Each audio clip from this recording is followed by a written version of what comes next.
Welcome to Yes Sampat Educator.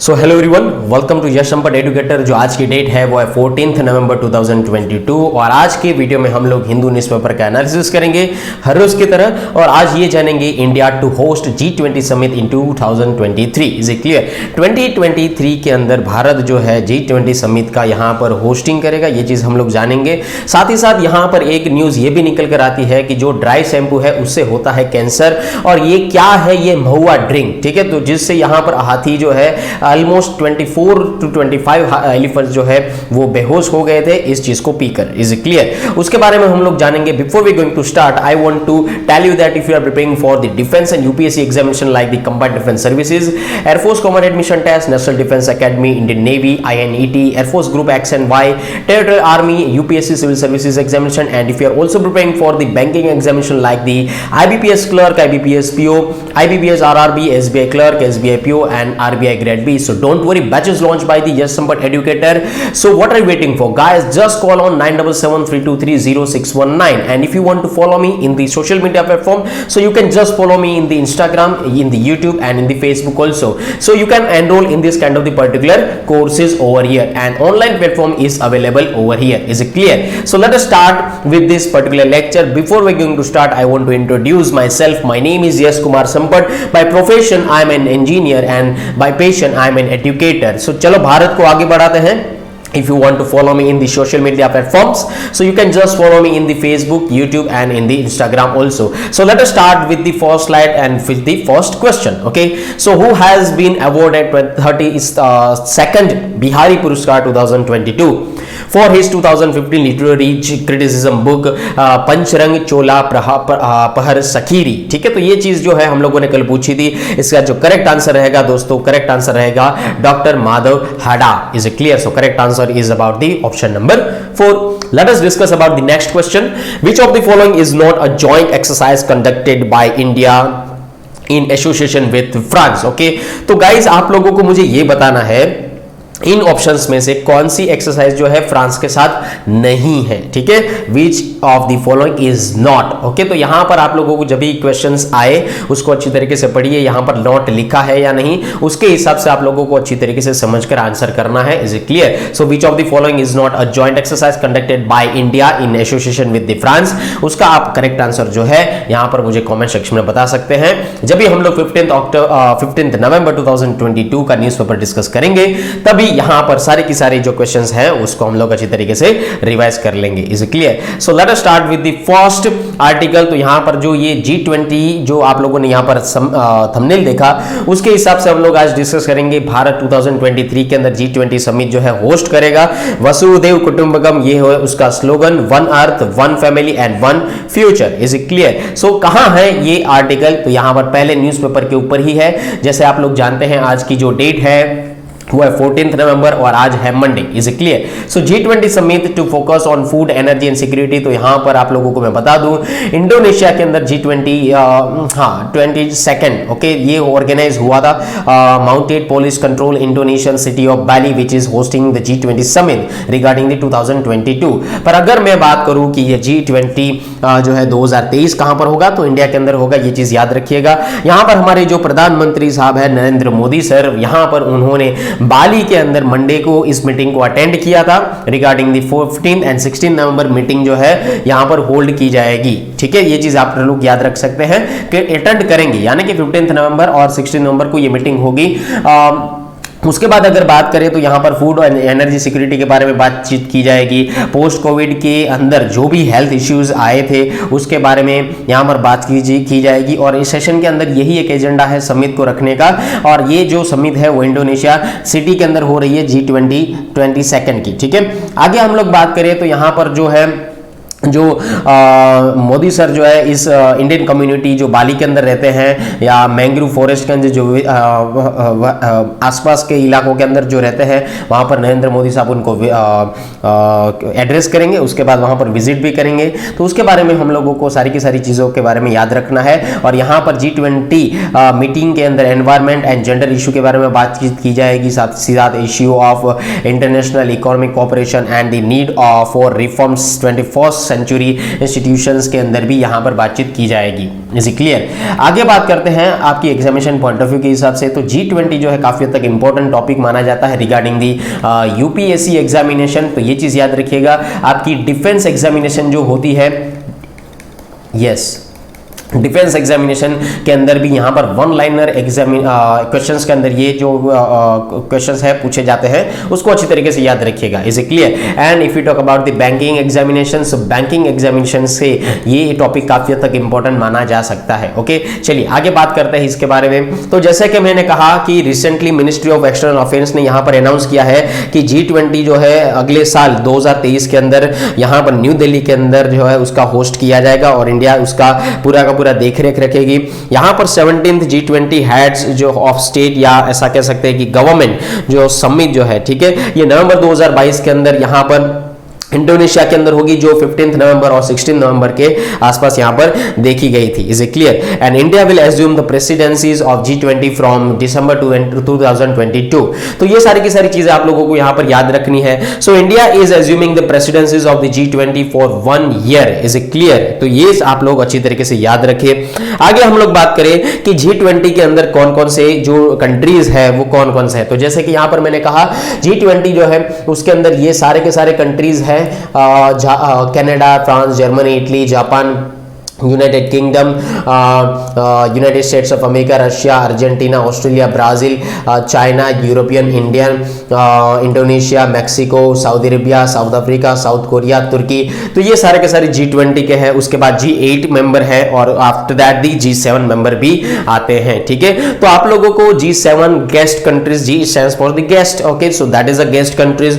तो G7 के अंदर 7 मेंबर होंगे, G8 के अंदर 8 मेंबर होंगे और G20 के अंदर 20 कंट्रीज जो है शामिल होंगे इस मीटिंग के अंदर। Is it clear? जिसके अंदर इंडिया और चाइना भी शामिल है और साथ ही साथ यहां पर अगर मैं कहूं यूनाइटेड स्टेट्स ऑफ अमेरिका और यूनाइटेड किंगडम भी शामिल है। ठीक है, पाकिस्तान नहीं है, ये चीज याद रखिएगा। ठीक है, आगे बात करते हैं कि G20 जो एक्चुअली है तो है क्या।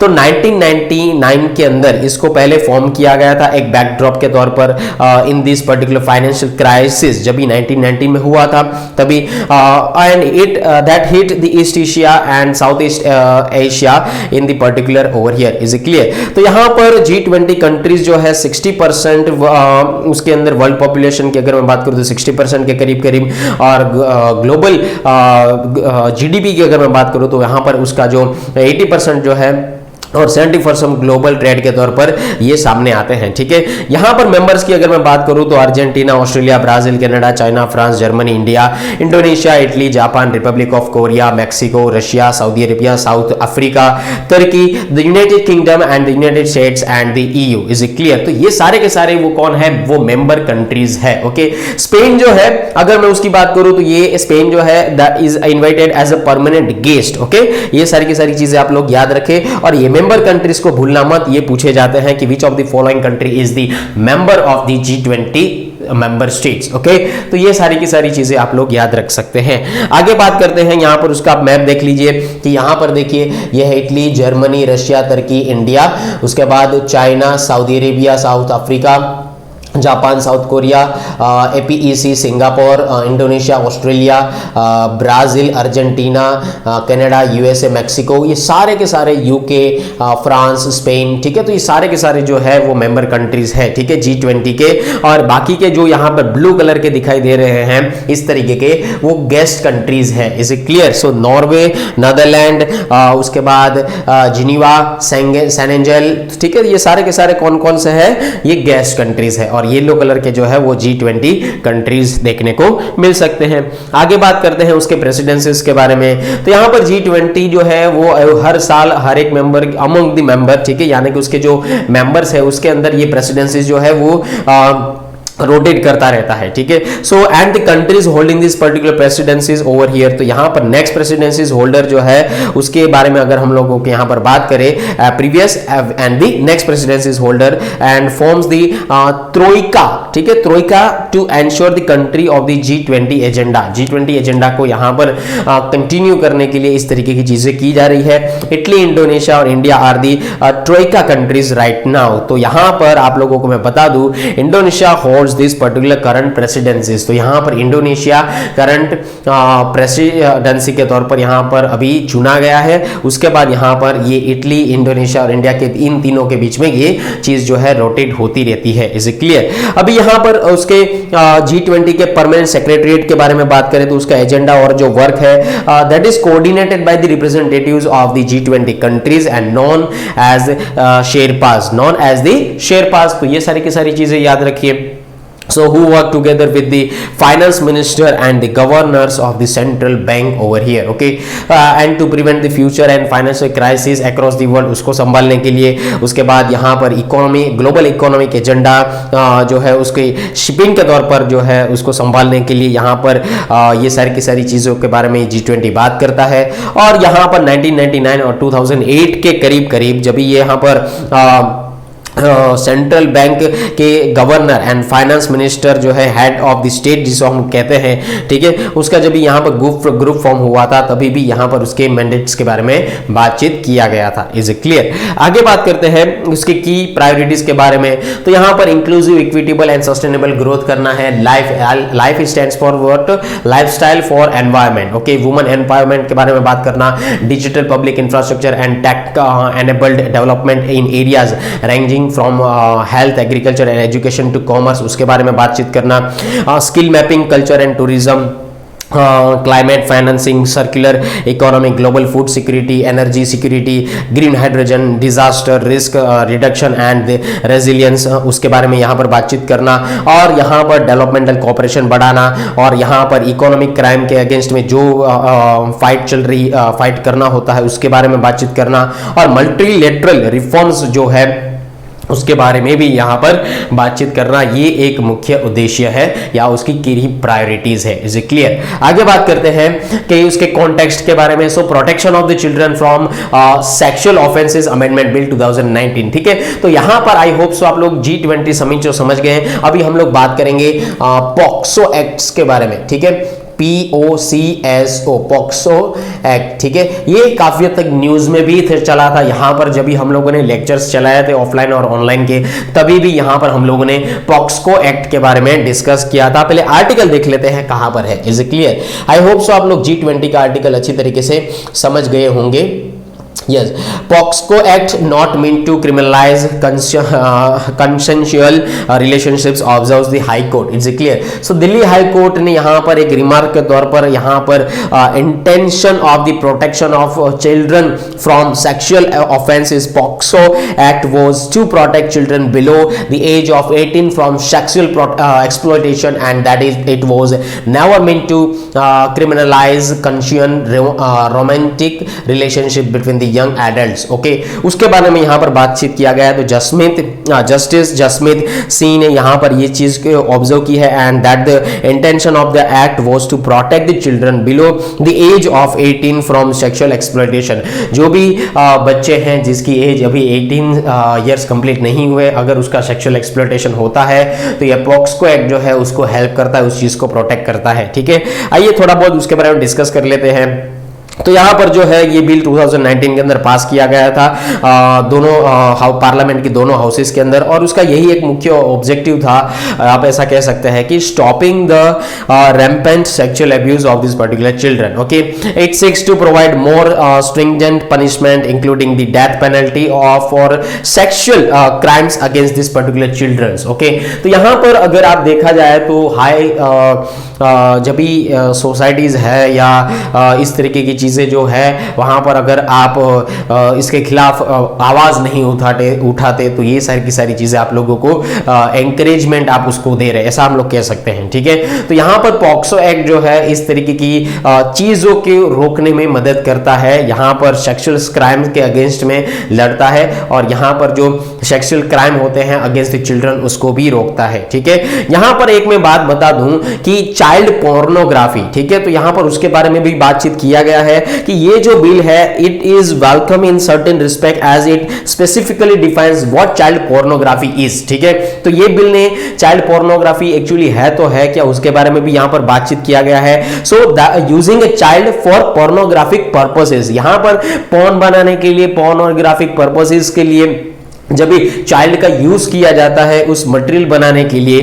ठीक है, तो इसको हम लोग चाइल्ड पोर्नोग्राफी के नाम से जानते हैं। एंड और for possessing for storing pornography involving child over here, so that is punishable over here. Is it clear? So it has also widened the ambient of the aggravated sexual assault, so that is called the पॉक्सको act 2019। Is it clear? So पॉक्सको act जो है ये आप लोगों को one day examination के अंदर पूछा जा सकता है, यूपीएससी मेंस के अंदर इसके रिगार्डिंग आर्टिकल्स आ सकते हैं। और यहां पर अगर मैं बात करूं तो एथिक्स का जो आपका पेपर होता है उसके अंदर केस स्टडी के तौर पर ये जो आर्टिकल है उसको आप ध्यान में रख सकते हैं। यहां पर अगर आपके सामने कोई इथिकल सिचुएशन आ गई तो भी आप इस चीज को समझ सकते हैं। ठीक है, and I want to tell you that if you are the new family member of this particular channel guys, so please subscribe this particular channel over here, and if you really enjoy this session so please share this session with your friends, family members, colleagues and brother and younger brother and sister over here who are preparing for the competitive examinations. Okay, so let us move on the next one. यहां पर एक Indian express के अंदर एक article आया था regarding this particular climate change. Okay, so union minister for Environment, Forest and Climate Change Bhupendra Yadav speaks at the launch of the Mangrove Alliance for Climate. It stands for the MAS. तो ये जो COP27 की जो meeting है, ठीक है, उसके अंदर जो मैंग्रोव अलायंस फॉर क्लाइमेट है उसके बारे में यहाँ पर बातचीत किया गया है। हम लोगों ने बहुत बार डिस्कस किया COP27 की मीटिंग कहाँ पर होने वाली है दोस्तों, इजिप्ट के अंदर होने वाली है। ये चीज याद रखिएगा, आपके ये सारी की सारी चीजें याद रखनी है कि जो उसकी मीटिंग थी COP27 की वो इजिप्ट के अंदर ट्यूसडे नवंबर 8, 2022 को हो चुकी है। ठीक है, आगे बात करते हैं इसके बारे में। ये आर्टिकल एक्चुअली है तो है क्या, ठीक है, तो what is the mangrove alliance for climate which India join at COP27। ठीक है, तो यहां पर आप देख सकते हैं कि India at the rate COP27, so उन्होंने यहाँ पर मैंग्रोव अलायंस फॉर क्लाइमेट उसको लॉन्च किया है, launch of the mangrove alliance for climate. यहाँ पर इजिप्ट के अंदर इसकी मीटिंग हुई थी। MAC initiative brings the world together to advance the global cause of the mangroves. ठीक है, तो मैंग्रोव्स के बारे में आप लोगों को यूपीएससी एग्जामिनेशन के हिसाब से आपको जानना जरूरी है। Is it clear? So India has the extensive experience in the mangrove restoration to contribute to global knowledge base over here and integration of mangroves into the national REDD plus programs need of this particular R. Okay, तो यहां पर अगर मैं बात करूं तो Mac के बारे में आप लोगों को अच्छी तरीके से जानना होगा और COP27 की जो मीटिंग है इसके लिए उसको 27th सेशन के तौर पर कॉन्फ्रेंस ऑफ पार्टीज के तौर पर जाना जाता है। ठीक है, जो यूनाइटेड नेशंस क्लाइमेट समिट के तौर पर यहां पर उसकी meeting mangrove alliance for climate उसको लॉन्च किया गया है with India as a partner. Okay, ये सारी की सारी चीजें यहां पर आप लोग समझ सकते हैं। ठीक है, यहां पर दिल्ली के अंदर दिल्ली के कार्बन सिंक, ठीक है, अभी मैं यहां पर बात करूं कि ये जो मीटिंग है, ठीक है, उसके अंदर यहां पर इंडिया का गोल यही है to increase its carbon sink will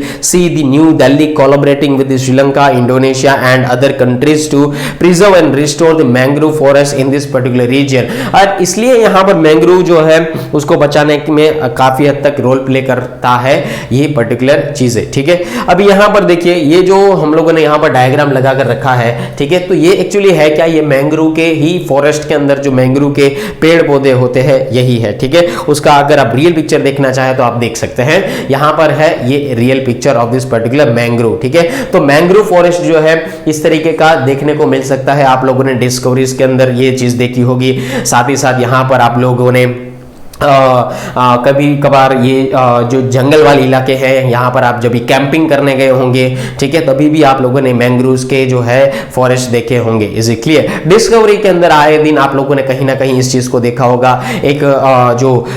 एक सीरीज आती थी, दैट इज कॉल्ड सीरियल आती थी, that is called the man versus wild, ठीक है, उसके अंदर भी आप लोगों ने मैंग्रोव के फॉरेस्ट देखे होंगे। एक सीरियल जो आती थी डिस्कवरी के अंदर, जहां पर हस्बैंड वाइफ जो है एक कैंपेनिंग में जाते हैं और वहां पर इस तरीके के जंगलों में जाते हैं और how to survive in this kind of the particular place and in this kind of the particular situation, तो उसके बारे में वहां पर दिखाया जाता था। ठीक है, आप लोगों ने अच्छा होगा इस तरीके से चीजों को जाना होगा। तो इज इट क्लियर? आगे बात करते हैं इसके बारे में ही कि during this particular COP27 climate summit in the Sharm el Sheikh Egypt, जहां पर United Arab Emirates and Indonesia ने यहां पर अनाउंस किया था regarding the MAC stands for what? Mangrove alliance for climate. तो ये mangrove alliance for climate actually है तो है क्या? तो यहां पर उसके बारे में बातचीत कर लेते हैं। यूनाइटेड अरब एमिरेट्स, ओके, और Indonesia, India, Sri Lanka, Australia, Japan and Spain, ये सारे के सारे दोस्तों वहां पर इंक्लूड है, ठीक है, इस मैक प्रोग्राम के अंदर। And it's seeks to educate and spread awareness. एक तो वर्ल्ड वाइड पूरे विश्व के अंदर इसकी अवेयरनेस फैलाना और साथ ही साथ लोगों को इसके बारे में एडुकेट करना, ये उसका एक रोल है। On the role of the mangroves in the curbing, okay, global warming के अंदर यहाँ पर जो है काफी इफेक्टफुल ये जो चीज है वो है, उसके बारे में यहाँ पर पढ़ाना और अवेयरनेस फैलाना यहाँ पर एक इसका मुख्य उद्देश्य माना जा सकता है। And potential as a solution for climate change over here, okay?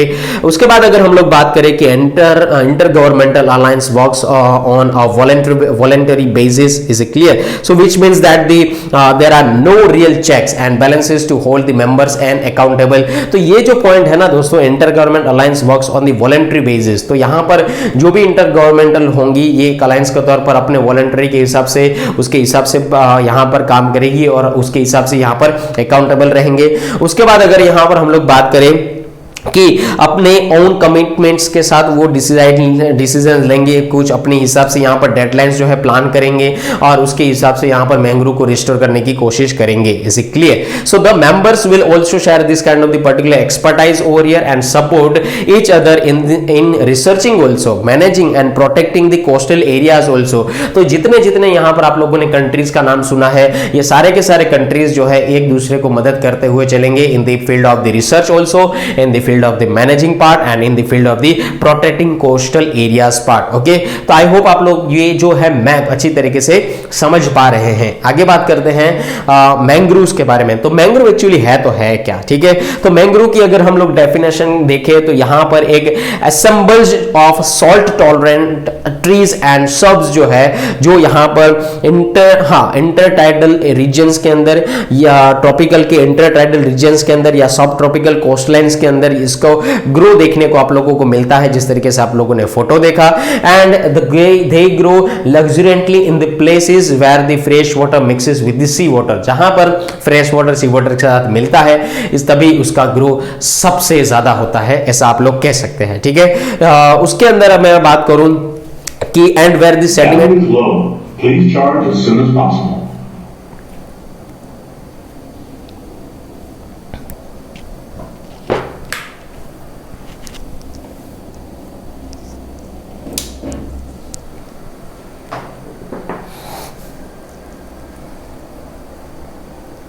आगे बात करते हैं उसके फीचर्स के बारे में। सो सलाइन एनवायरनमेंट, ठीक है, सो सलाइन एनवायरनमेंट की अगर हम लोग बात करें, so they can survive under the extreme hostile environments also, जहां पर काफी हद तक लो ऑक्सीजन कंडीशन आप लोगों को देखने को मिल सकती है और वहां पर हाई सोल्ट भी आप लोगों को देखने को मिल सकता है। लो ऑक्सीजन की अगर मैं बात करूं तो यहाँ पर अंडरग्राउंड टिश्यूज जो है, plant any plants of underground tissues of any plant जिसको ऑक्सीजन यहाँ पर ज्यादा जरूरत है regarding the respiration, okay. So but in a mangrove environment the oxygen in the soil is limited और very nil. Is it clear? तो ये चीज आप लोगों को यहाँ पर याद रखनी है। इस तरीके के जो स्पेशल रूट्स जो डेवलप होते हैं जो एक ब्रीथिंग पर्पस के लिए यहाँ पर उसका डेवलपमेंट होता है, इस चीज को बोला जाता है न्यूमाटोफोरस। ओके, इसको क्या बोला जाता है? न्यूमाटोफोरस बोला जाता है। Is it clear? उसके बाद यहाँ पर अगर मैं सर्वाइवल इन एक्सट्रीम कंडीशंस के बारे में यहाँ पर बातचीत कही जाए तो यहाँ पर हम लोग कह सकते हैं कि salty conditions that would quickly kill most of this particular plants. So mangrove trees thrive in hot, muddy and salty conditions that would quickly kill most of these particular plants. Okay, उसके बाद विविपारियस जो है ये काफी हद तक important points माने जा सकते हैं, जो पहले 3 जो है, ठीक है, इस चीज को याद रख लेना। यहां पर अगर हम लोग बात करें नेक्स्ट पॉइंट्स के बारे में तो उसकी सिग्निफिकेंस क्या क्या है, तो यहाँ पर mangrove traps and cycle various organic material. Okay, जहां पर chemical elements and important nutrients जो है कोस्टल इकोसिस्टम को संभाल कर रखते हैं। उसके बाद यहाँ पर जो फूड चेन रिसोर्सेज हो that is called the basic food chain resources, ठीक है, जो मरीन ऑर्गेनिजम्स के लिए काफी हद तक इंपॉर्टेंट होते हैं, ये उसको प्रोवाइड करते हैं। यहाँ पर फिजिकल हैबिटेट को प्रोवाइड करना, नर्सरी ग्राउंड्स को यहाँ पर अच्छी तरीके से मरीन ऑर्गेनिजम्स को प्रोवाइड करना, तो ये उसके काफी तक इंपॉर्टेंट फैक्टर्स माने जाते हैं मैंग्रोव फॉरेस्ट के, ठीक है। Mangrove also serve as a storm buffers by reducing the wind and the wave action in shallow shoreline areas, ठीक है। तो आप लोगों ने अगर यहां पर उसका अच्छी तरीके से डायग्राम देखा होगा तो जो ऐसे विंड आती होगी या ऐसी तरीके की जो टाइड आती होगी तो उसको रोकने के लिए मैंग्रोव जो है काफी अच्छे प्लांट्स या फॉरेस्ट माने जाते हैं, ठीक है। आगे बात करते हैं उसके एरिया कवर्स के बारे में, ठीक है। सो globally mangrove cover over year, तो यहाँ पर 1,50,000 स्क्वायर किलोमीटर के आसपास यहाँ पर मैंग्रोव जो है कवर होते हैं। So the total mangrove cover in the world is 1,50,000 square kilometres. Asia has the largest number of the mangroves world wide over here. Okay, south Asia के अगर हम उसके साथ कंप्राइज करें तो 6.8% जो है वर्ल्ड मैंग्रोव कवर जो है वो होते हैं। आगे बात कर लेते हैं एरिया कवर्ड, तो यहाँ पर आप देख सकते हैं कि ये सुंदरबन का जो इलाका है इंडिया और बांग्लादेश के बाजू में जो सुंदरबन है, ठीक है, यहाँ पर आप लोग देख सकते हैं कि almost 45.8% total mangrove cover in the south Asia also, is it clear? So India's contribution is only 45.8% regarding this particular Indian mangrove cover. Okay, Indian state forest report 2021 के बारे में अगर हम लोग बात करें तो यहाँ पर मैंग्रोव ने भारत के अंदर 4,992 यानी कि 4,992 स्क्वायर किलोमीटर को यहाँ पर कवर किया और 0.15% जो है कंट्री का टोटल जियोग्राफिकल एरिया जो है उसने यहां पर कवर किया था। Is it clear? Largest mangrove forest की अगर हम लोग बात करें तो यहां पर सुंदरबन जो है which is in the West Bengal. Okay, so this particular places are the largest mangrove forest in this region and in this world also। Okay, तो यहां पर UNESCO, United Nation Educational, Scientific, Cultural and Organization, तो UNESCO जो है, ठीक है, उन्होंने भी इस चीज को वर्ल्ड हेरिटेज साइट के अंदर उसको डिक्लेयर किया हुआ है, ठीक है। अगर मैं उसके बारे में बातचीत और करूं तो यहाँ पर गुजरात, अंडमान निकोबार आइलैंड जो है ये उसके फॉलोड है। So it is followed by the Gujarat and Andaman Nicobar island over here. Okay, I hope so आप लोग ये आर्टिकल अच्छी तरीके से समझ पा रहे हैं। अभी यहाँ पर मैंग्रोव कंजर्वेशन के कुछ ना कुछ चैलेंजेस तो होंगे, तो क्या क्या चैलेंजेस है? सो commercialization of the coastal areas, जैसे कि rapidly replacing these salt tolerant trees and the ecosystems they support also, shrimp farms, temperature related issues हो सकते हैं, soil related issues हो सकते हैं, excessive human interventions हो सकते हैं। अगर यहाँ पर commercialization of coastal areas की बात की जाए तो यहाँ पर जो salt tolerant trees है ये इकोसिस्टम को सपोर्ट करते हैं, जो वो इकोसिस्टम को सपोर्ट करते हैं वो बार बार रिप्लेस होते हैं, ठीक है, उसकी वजह से यहाँ पर उसको दिक्कत हो सकती है। उसके बाद श्रिम्प फार्म्स की अगर मैं बात करूं so at least 35% of the overall losses of this particular mangrove forest. Okay, ये चीज आप लोग यहां पर समझें। टेम्परेचर रिलेटेड इश्यूज जो है ये चीज के बारे में यहां पर समझे कि fluctuation of the 10 degrees in short period of the time also. Okay, तो यहां पर आप लोगों को ये सारी की सारी चीजों के बारे में यहां पर याद रखना है। सॉइल रिलेटेड इश्यूज जो है where mangroves are rooted possesses a challenge for plants as it is solely lacking in oxygen also. Okay, excessive human interventions जो है उसके बारे में भी यहां पर आप लोगों को अच्छी तरीके से समझना है। ओके, आगे बात कर लेते हैं कि भाई यहां पर इनिशिएटिव क्या क्या लिए गए इसके बारे बारे में, तो यहाँ पर यूनेस्को ने कुछ साइट्स को डिजाइन किया regarding the mangrove biosphere reserve के बारे में। उसके बाद यहाँ पर यूनेस्को ग्लोबल जियो पार्क्स के बारे में यहाँ पर उसने कंट्रीब्यूट भी किया था regarding to improve the knowledge management and conservation of the mangrove ecosystem. Okay, ISME की अगर मैं बात करूँ तो international society for mangrove ecosystem, उसके बारे में भी यहाँ पर चीजों के बारे में यहाँ पर बातचीत किया था। So the ISME is a non governmental organisation established in the 1990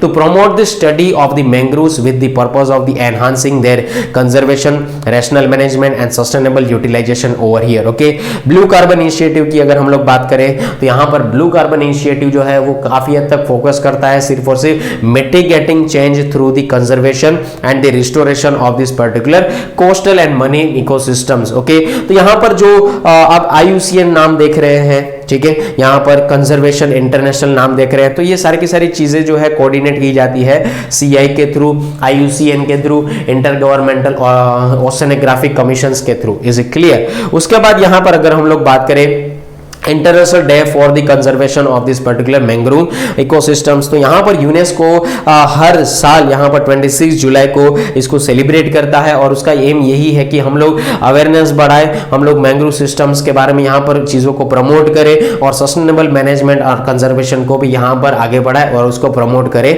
तो ये उस दिन का मुख्य हेतु है, ठीक है। So that is called the 26 July. Is it clear? So that's it for this particular article. आगे बात करते हैं, जैसे आप लोगों ने यहाँ पर थंबनेल में देखा था कि ड्राई शैम्पू जो है कैंसर का यहाँ पर एक रूट है, ठीक है, उसके बारे में हम लोग आज जानेंगे। तो यहाँ पर इंडियन एक्सप्रेस के अंदर एक दोस्तों आर्टिकल निकल कर आया था, dry shampoos have cancer causing agent, what new study says. Okay, so the results added to concern that product sold over the counter in the pharmacies and grocery stores could present privately under undetected health risk over here. Okay, तो ये सारी की सारी चीजों के बारे में हम लोग डिस्कस करेंगे, पर यहां पर समझ लीजिए सबसे पहली चीज कि एक्चुअली न्यूज में है तो है क्यों, ठीक है। तो यहां पर जो वैल्यूश्योर जो है that is a New Haven, यहाँ पर कंटिकट बेस्ड एनालिटिकल लेबोरेटरी, ठीक है, उन्होंने 148 बैचेस को यहाँ पर टेस्ट किया और उसके बाद उसमें से 34 ब्रांड्स जो है स्प्रे की रिगार्डिंग द ड्राई शैम्पू, उसमें से उन्होंने कुछ कुछ चीजें ऐसी फाउंड की जिसके अंदर 70% कंटेंट जो है बेंजीन जो है देखने को मिला। Is it clear? So that is a chemical and benzene the cancer causing chemical. Okay, तो वैल्यूश्योर ने ये चीजें के बारे में बातचीत किया और उन्होंने फाउंड किया कि benzene the cancer causing chemical in popular spray sunscreens के अंदर होता है, एंटी परस्पिरेंट्स के अंदर होता है, हैंड सैनिटाइजर्स के अंदर होता है। तो आप लोग ये सारी की सारी चीजें याद रखिए। तो आप लोगों को मैं बता दूं कि जो हैंड सैनिटाइजर का आप लोग कोविड-19 में यूज करते थे, ठीक है, वो भी काफी हद तक हार्मफुल था, इसके लिए ही वो आपके हाथ के कीटाणुओं को मार देता था। Is it clear? तो यहां पर उसका बार बार यूज करने की वजह से ये एक आपको चीजें जो है अफेक्ट हो सकती है। ओके, ये सारी की सारी चीजें याद रखें। उसके बाद यहां पर अगर बेंजीन का लेवल काफी हद तक हाई हो जाता है ड्राई शैम्पूज के अंदर, तो उसके अंदर जो पॉपुलर ब्रांड देखने को मिलती थी, so popular brand called the not your mother's. Okay, not your brothers जो है, ये चीज याद रखिएगा। Another brand found to have elevated benzene including the Batiste, Sun Bum, John Paul Mitchell Systems and Church and Dwight co's Batiste. Okay, तो ये सारे के सारे यहाँ पर जो है ब्रांड्स जो है वो आप लोगों को देखने को मिल सकती है, ठीक है। आगे बात करते हैं ड्राई शैम्पूज के बारे में। तो dry shampoos are used to freshen up hair but between the washes. Okay, अगर ऐसा लगे कि आपके पास पानी नहीं है फिर भी आपको सिर शैम्पू से धोना है, ठीक है, तो आप ड्राई शैम्पू का यूज कर सकते हैं, उसकी मदद से विदाउट वाटर आप इसको यूज कर सकते हैं, ठीक है। उसके बारे में यहाँ पर बातचीत किया गया। So the benzenes levels are significantly higher in dry shampoos than any personal care products, bedside, not your mothers and Dove are the top selling dry shampoo brands in this particular USA। तो ये सारी की सारी चीजें याद रखिए आप लोग। अभी यहाँ पर उसके इम्पैक्ट क्या क्या है बेंजीन के। सो बेंजीन जो है एक कंटिमिनेंट ऑफ पेट्रोलियम प्रोडक्ट्स के तौर पर सामने आता है, ठीक है। यहाँ पर अगर देखा जाए तो स्प्रे, पर्सनल केयर प्रोडक्ट्स जो है या ड्राई शैम्पूज जो है, ये उसके अंदर प्रोपेलेंट्स जो है जैसे कि प्रोपेन एंड ब्यूटेन जो है उसकी यूज होती है, जिसके अंदर पेट्रोलियम डिस्टिलाइट्स किया जाता है and that is made by the refining crude oil. Okay, तो ये जो सारी की सारी चीजें हैं ये एक पेट्रोलियम प्रोडक्ट के तौर पर आप लोग समझ सकते हैं। उसके बाद यहाँ पर बात करें तो ऑलमोस्ट 158 पार्ट्स पर मिलियन ऑफ बेंजीन इसके अंदर यूज किया जाता है ड्राई शैम्पूज के अंदर। Is it clear? So environmental protection agencies की अगर हम लोग यहाँ पर बात करें तो उन्होंने ये चीज कही थी कि 0.4 पार्ट्स पर billion. Is it clear? chronically over the lifetime could result in one additional cancer per 1 lakh people। Okay, तो ये सारी की सारी चीजें आप लोग यहाँ पर याद रखें और उसके बारे में हम लोग और डिस्कस नहीं करेंगे। That's it for this particular article, क्योंकि आपकी एग्जामिनेशन पॉइंट ऑफ व्यू से इतना ही इंपॉर्टेंट था, ठीक है। आप लोग इसका स्क्रीनशॉट ले सकते हैं, प्लीज पॉज कीजिए वीडियो को और आप इसका स्क्रीनशॉट ले सकते हैं और अपने नोट्स भी बना सकते हैं। यहाँ पर गाइज मैं आप लोगों को जितना हो सके उतना यहाँ पर आपकी एग्जामिनेशन के हिसाब से आपको जो भी मटेरियल चाहिए होता है, जो एक प्रॉपर फॉर्मेट में होना चाहिए, ठीक है, ये आपको यहाँ पर मुहैया करा रहा हूँ, ये आपको मिल सके उसके बारे में यहाँ पर हम लोग और हमारी टीम जो है उसको बनाते हैं, ठीक है। तो यहाँ पर हमारा यही कहना है कि आप उसका जितना हो सके बेनिफिट लीजिए आपके प्रिपरेशन के अंदर, ठीक है। ये सारे के सारे वीडियोस जो है आपके लिए ही बनाए जा रहे हैं, यहाँ पर आप उसका स्क्रीनशॉट ले और अपने नोट्स खुद बनाएं। Is it clear? चलिए आगे बात करते हैं बेंजीन के बारे में। तो बेंजीन जो है उसमें सिर्फ एक चीज याद रख लीजिए कि बेंजीन इज अ कलरलेस और light yellow liquid chemical at the room temperature. उसके बाद यहाँ पर उसके जो नेचुरल कंपोनेंट है वो क्रूड ऑयल से बनाए जाते हैं, वोल्केनोज एंड फॉरेस्ट फायर्स की मदद से, ठीक है। सो अदर नेचुरल सोर्सेज जो है बेंजीन के इंक्लूडिंग द गैस इमिशन जो वोल्केनोज से या फॉरेस्ट फायर से निकल कर आते हैं, ठीक है। Cigarette smoke is another source of the benzene exposure.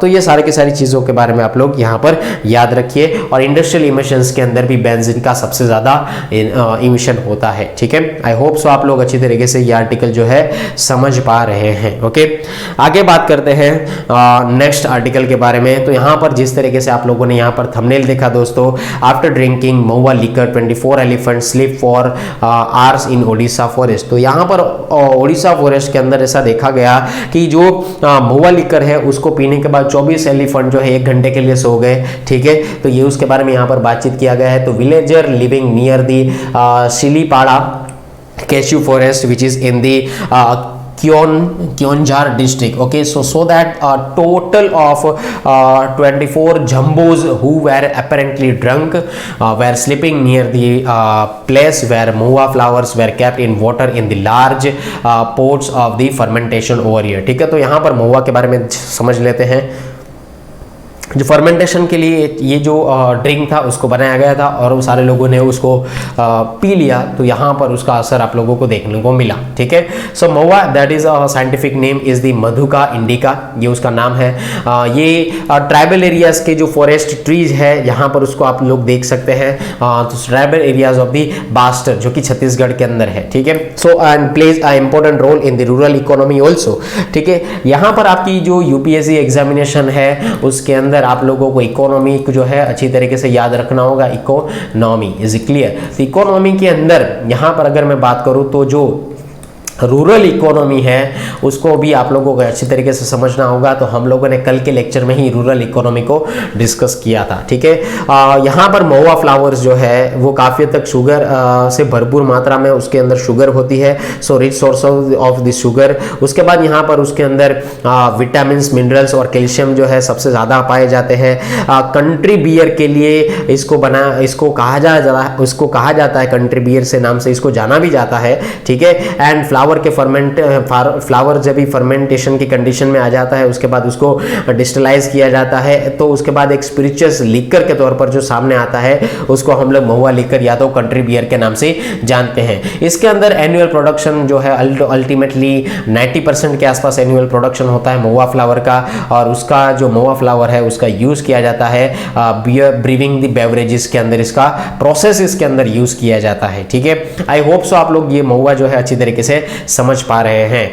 तो आज के जो आर्टिकल है दोस्तों इतने ही थे, इतने आज आर्टिकल्स थे, पर इतना कुछ इंपॉर्टेंट आज था नहीं, ठीक है। इसके लिए आज हम लोग इतना ही रखते हैं। और once again happy childrens day to you, all of you who are present over here. और ये जो मेरा वीडियोस देख रहे हैं उसको मैं यहाँ पर चिल्ड्रंस डे की बधाई देना चाहता हूँ।